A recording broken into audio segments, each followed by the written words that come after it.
अनामिका बेटा, come on. हम कितनी देर से तुम्हें नाश्ता के लिए बुला रहे हैं, आ क्यों नहीं रही हो? मैंने बोला ना खाना खाने का मन नहीं है मेरा, जब मन होगा तो खा लूंगी। इस लड़की ने तो मुझे परेशान करके रख दिया है, ना रातों को सोती है ना पूरा पूरा दिन कुछ खाती है। समझ नहीं आता आखिर इसे हो क्या गया है। अरे रिलैक्स करो माला, बच्ची है वो, किसी बात से मूड खराब होगा, जब मूड ठीक होगा तो अपने आप खा लेगी। हर बात में जबरदस्ती करना अच्छी बात नहीं है। मैं ऑफिस जा रहा हूँ और मेरे जाने के बाद प्लीज मेरी बेटी के पीछे मत पड़ जाना।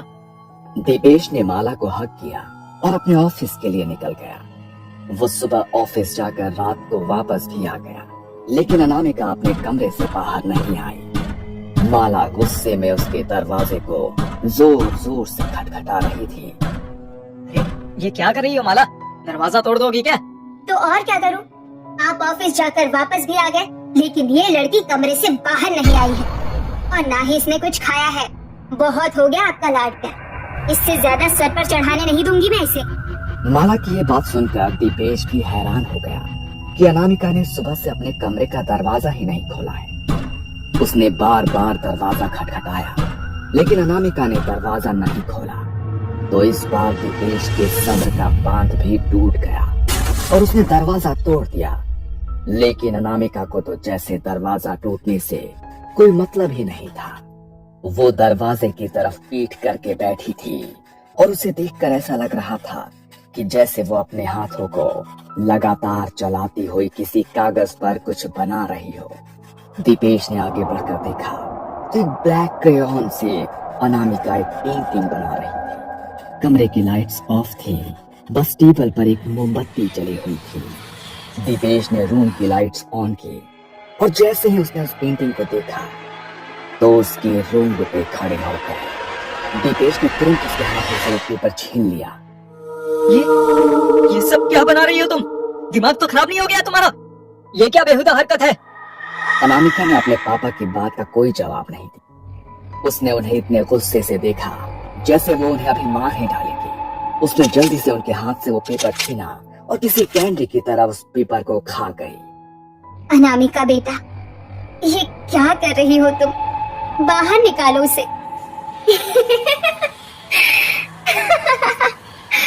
अनामिका अपने घर वालों की तरफ देखकर इतने भयानक तरीके से मुस्कुराई कि उसे देखकर उसके घर वालों के रोंगटे खड़े हो गए। वो उठी और सीधे अपने कमरे के अटैच्ड वॉशरूम में जाकर अंदर से दरवाजा बंद कर दिया। अंदर से शावर चलने की आवाज आई, लेकिन साथ में अनामिका की भयानक चीख भी सुनाई दी। ओह माय गॉड, ये क्या हो रहा है? अनामिका, अनामिका, तुम ठीक हो? बेटा, बेटा, तुम चिल्ला क्यों रही हो? दीपेश, दरवाजा तोड़ दो वॉशरूम का, मुझे कुछ भी ठीक नहीं लग रहा। सोचो मत, दरवाजा तोड़ दो दीपेश।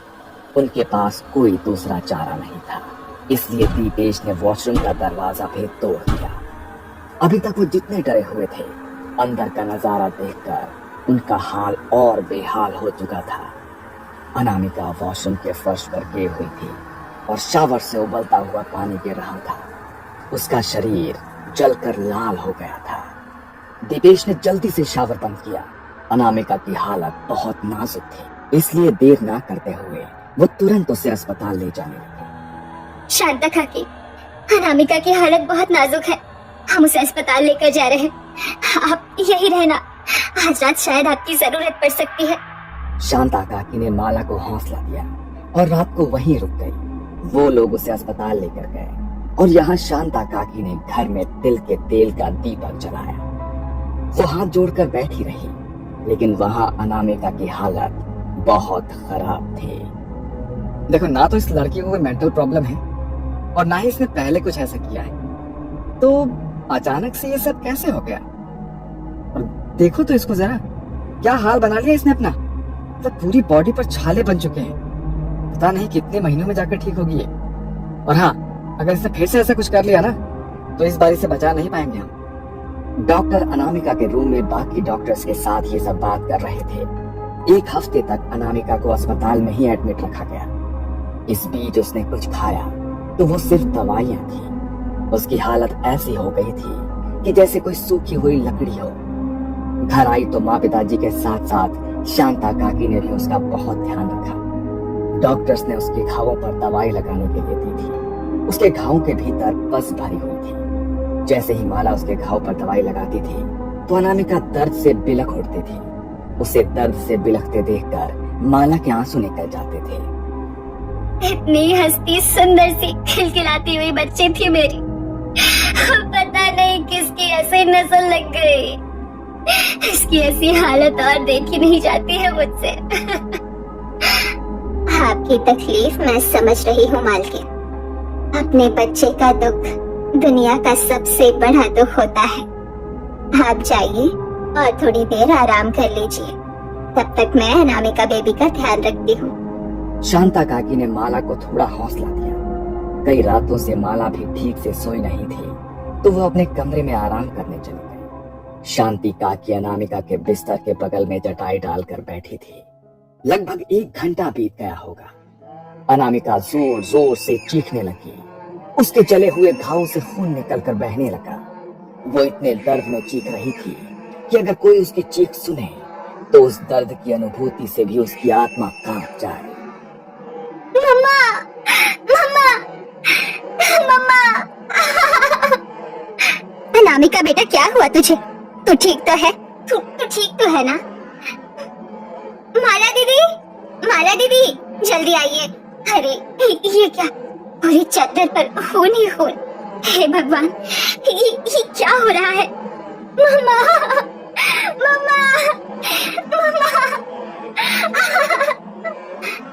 अनामिका की चीख सुनकर माला और दीपेश दौड़ते हुए उसके कमरे में आए। उसकी हालत देखकर उन दोनों के आंसू थमने को नाम नहीं ले रहे थे। अनामिका बुरी तरह से बिस्तर पर तड़प रही थी और दर्द से तड़पते हुए बार बार अपनी माँ को पुकार रही थी। प्लीज कुछ कीजिए दीपेश, अपने बेटे की ऐसी हालत और नहीं देख सकती मैं। मम्मा। तुम चिंता मत करो माला, मैं अभी डॉक्टर को फोन करता हूँ। हमारी बच्ची बिल्कुल ठीक हो जाएगी, बिल्कुल ठीक हो जाएगी। हाँ मेम साहब, बेबी बिल्कुल ठीक हो जाएगी, आप हौसला मत हारिए। शांता काकी ने माला को थोड़ा शांत किया। थोड़ी देर बाद डॉक्टर आए और उन्होंने जब अनामिका की हालत देखी तो उनका भी दिल दहल उठा। उन्होंने जल्दी से अनामिका को दवाई लगाई। उसके घावों में दवाई लगने से कुछ राहत महसूस हुई, लेकिन डॉक्टर्स को समझ में नहीं आ रहा था कि आखिर ऐसा क्यों हुआ और कैसे हुआ। ओह माय गॉड, ये सब क्या है? अपनी पूरी लाइफ में मैंने आज से पहले ऐसा कुछ भी नहीं देखा। अपनी बेटी को देखकर ऐसा लग रहा है कि किसी ने जानबूझकर उसके साथ ऐसा किया है, और वो भी पूरी जान लगाकर उसके पूरे शरीर को छील दिया किसी ने। क्या? लेकिन ऐसा कौन कर सकता है? अनामिका के साथ तो कमरे में शांता काकी थी। शांता काकी, आपने मेरी अनामिका के साथ ऐसा किया? आप ये क्या कह रही है मालकिन? अनामिका मेरी बेटी जैसी है, मैं भला उसके साथ ऐसा क्यों करूंगी? नहीं मम्मी, शांता काकी ने मेरे साथ कुछ नहीं किया। वो बेचारी तो मेरे लिए यहाँ पर चटाई पर बैठी थी। मुझे खुद समझ नहीं आ रहा कि आखिर ये सब हुआ कैसे।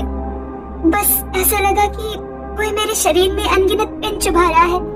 मेरे शरीर में इतना दर्द हुआ कि मैं बता नहीं सकती। मेरा शरीर मेरे काबू में नहीं था मम्मा। कोई जानबूझकर मेरे साथ गलत करना चाह रहा है मम्मा।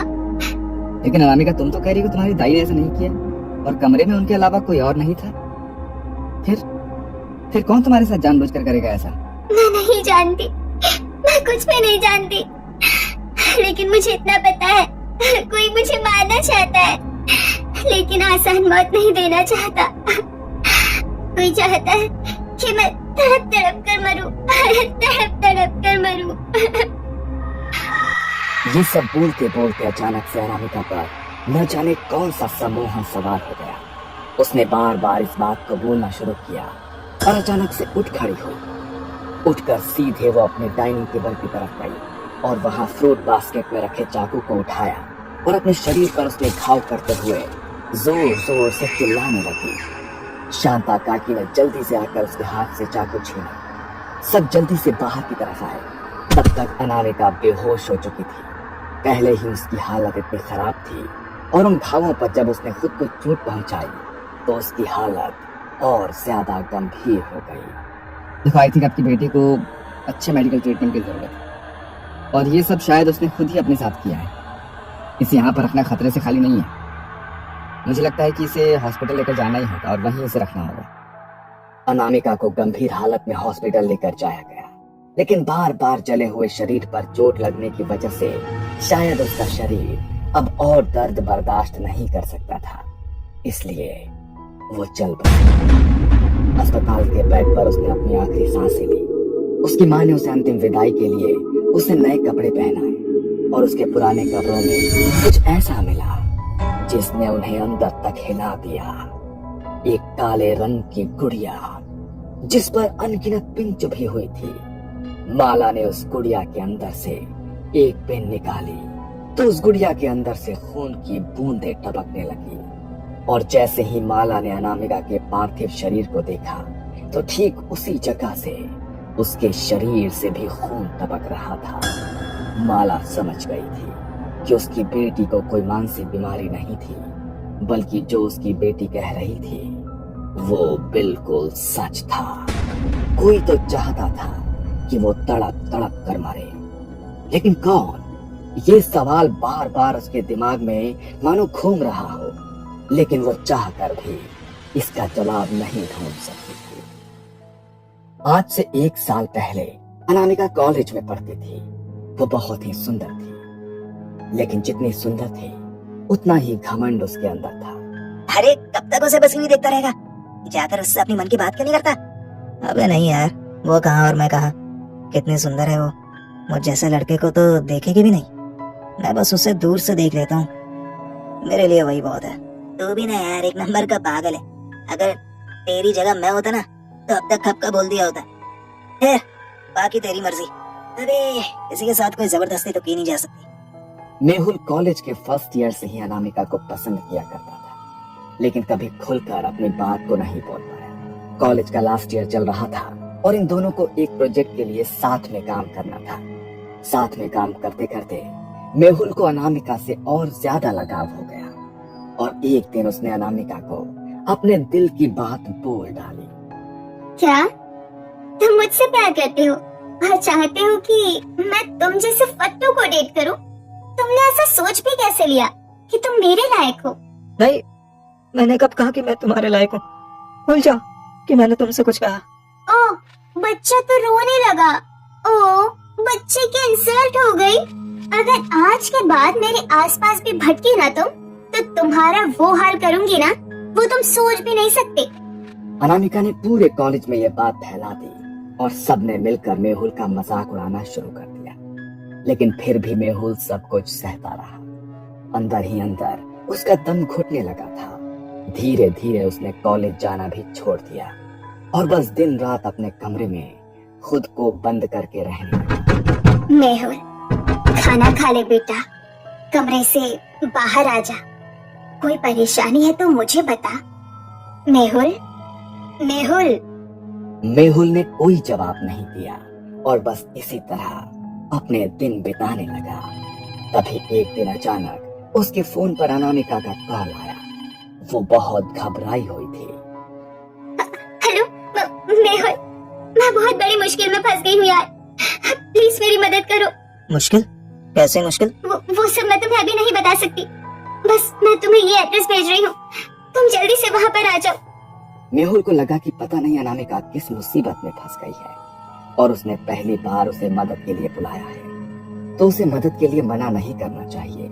इसलिए वो अनामिका के बताए हुए एड्रेस पर पहुंच गया। बिल्कुल सुनसान रास्ता था, आसपास कोई भी नहीं था। लेकिन मेहुल जब लाइव लोकेशन पर पहुंचा तो वहां किसी की लाश पड़ी थी। किसी ने मर्डर कर दिया था शायद। ये सब देखकर मेहुल बहुत घबरा गया। इससे पहले कि वो कुछ समझ पाता, उसके चेहरे पर एक लाइट फ्लैश हुई।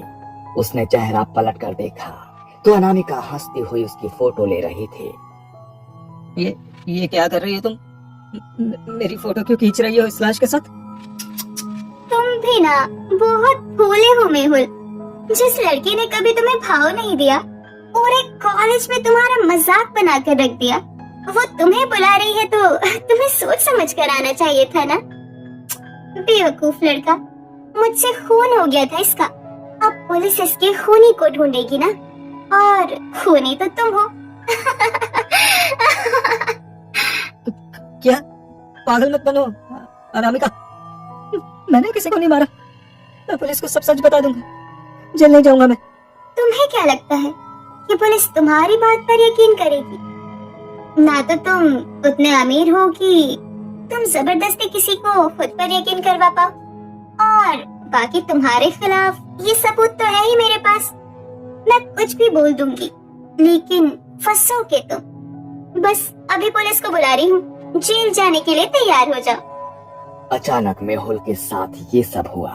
वो इतना बौखला गया कि सीधा अपने घर भाग गया और अपनी माँ को उसने सब कुछ बताया। लेकिन इससे पहले कि कुछ हो पाता, पुलिस उसे गिरफ्तार करके ले गई। मेहुल चिल्लाता रहा कि वो बेगुनाह है, लेकिन किसी ने भी उसकी बात नहीं सुनी। बिना गुनाह के जेल की सजा काट रहा था वो। धीरे धीरे मानसिक हालत खराब होने लगी थी उसकी। कभी भी खुद को चोट पहुंचा लेता था। बस हर समय जेल में अपने बालों को पकड़कर गिनता रहता था और एक ही बात बड़बड़ाता था, खून नहीं किया मैंने, खून नहीं किया मैंने। मेरी माँ घर पर अकेली है, मुझे छोड़ दो। धीरे धीरे उसे पागलपन के दौरे पड़ने लगे और एक दिन वो बेचारा हमेशा के लिए शांत हो गया। उसके परिवार में उसकी माँ के अलावा कोई नहीं था, इसलिए उसकी माँ ने उसका अंतिम संस्कार किया।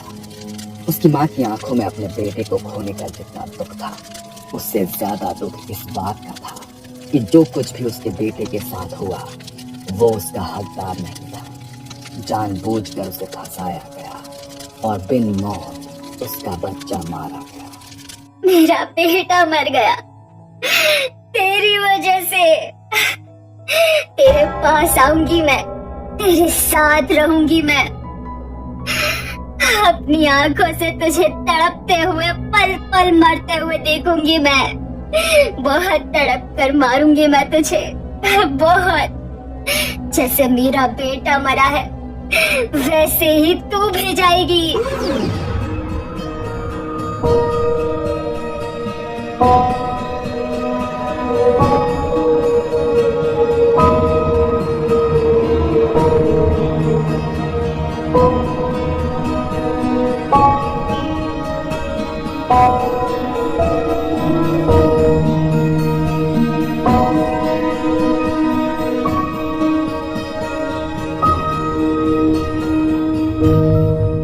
बिना मौत मार दिया था ना मेरे बेटे को। बहुत तड़पा तड़पा कर मारा मैंने तुझे। मेरे बेटे की आत्मा को आज शांति मिलेगी। तू मर गई ना, अब वो मुक्त हो जाएगा।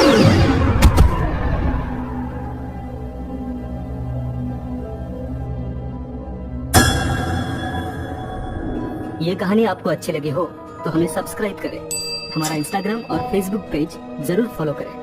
अगर आपके पास ऐसी ही कोई कहानी हो तो हमें कमेंट बॉक्स में भेजें।